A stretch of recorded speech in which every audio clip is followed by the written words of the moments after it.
सनातन धर्म की शिक्षाएं जिन्हें आधुनिक पश्चिमी समाज और उन्हीं के पीछे चलने वाले कुछ झूठे प्रचार करने वाले लोगों ने पिछड़ा हुआ करार दे दिया है और हिंदू खुद अपनी संस्कृति को हीन भावना से देखने लगे। परंतु वास्तविकता ये है कि हिंदू संस्कृति एवं सनातन वैदिक ज्ञान आधुनिक विज्ञान का आधार है। आइए जानते हैं इस महान संस्कृति को वैज्ञानिक दृष्टिकोण से।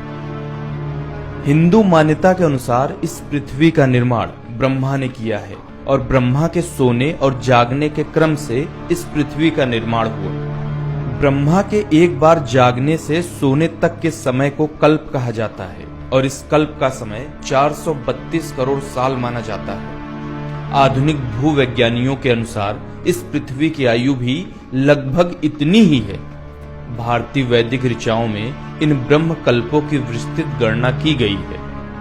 भारतीय गणित विज्ञान का इतिहास 400 ईसा पूर्व तक जाता है। प्राचीन हिंदू कृतियों में अंकों को दर्शाने के लिए शब्दों का इस्तेमाल किया जाता था।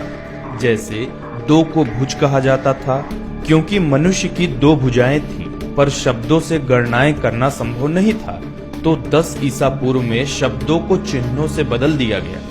गणना की सरलता के लिए संस्कृत भाषा में अंकों को दर्शाने के लिए शब्दों के बजाय 9 चिन्हों से बदल दिया।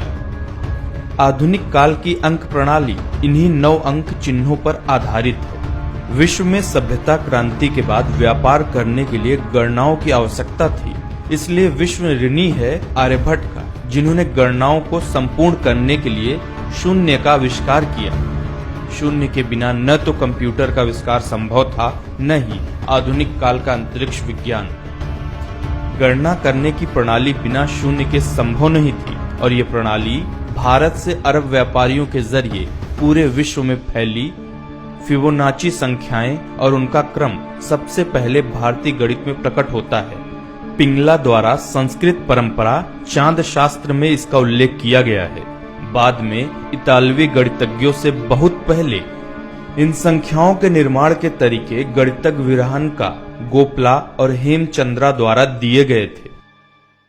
चक्करवाला पद्धति यह एक चक्रीय गणना विधि है जो अनिश्चित समीकरणों को हल करने के लिए इस्तेमाल की जाती है, जिसमें पेल का समीकरण भी शामिल है। पूर्णांक समाधान प्राप्त करने के लिए यह विधि 7वीं शताब्दी ईसा पूर्व के प्रसिद्ध गणितज्ञों में से एक ब्रह्मगुप्त द्वारा विकसित की गई थी। एक अन्य गणितज्ञ जयदेव ने बाद में समीकरणों की एक विस्तृत श्रृंखला के लिए इस विधि को आसान किया, जिसे भास्कर द्वितीय ने अपने बीज गणित ग्रंथ में और परिष्कृत किया। खगोल विज्ञान के संबंध में प्राचीन भारतीयों का ज्ञान बहुत ही उन्नत था। 13वीं सदी का कोणार्क का सूर्य मंदिर इसका महत्वपूर्ण उदाहरण है। मंदिर हिंदू देवता सूर्य को समर्पित है और सूर्य रथ के रूप में बनाया गया है।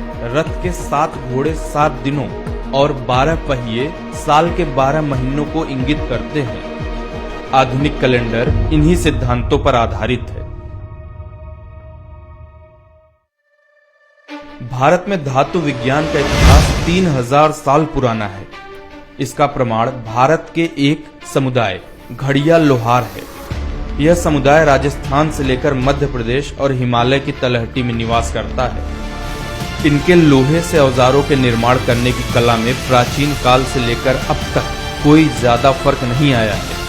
10वीं सदी में जब यूरोपियों और अरबों के बीच युद्ध हो रहा था, तब यूरोपवासियों ने अपनी हार का कारण अरब योद्धाओं की उन्नत तलवार को बताया था, जिसके लिए इस्पात बनाने की तकनीक प्राचीन भारत की ही थी। चिकित्सा विज्ञान प्राचीन भारत का चिकित्सा विज्ञान बहुत ही उन्नत था। कुष्ठ रोग का पहला उल्लेख भारतीय चिकित्सा ग्रंथ सुश्रुत संहिता 6वीं शताब्दी ईसा पूर्व में वर्णित है। हालांकि the Oxford illustrated companion to medicine में कहा गया है कि कुष्ठ रोग का उल्लेख साथ ही उसका उपचार अथर्ववेद के 1500 से 1200 ईसा पूर्व में वर्णित किया गया था, जो सुश्रुत संहिता में पहले ही लिखा गया था।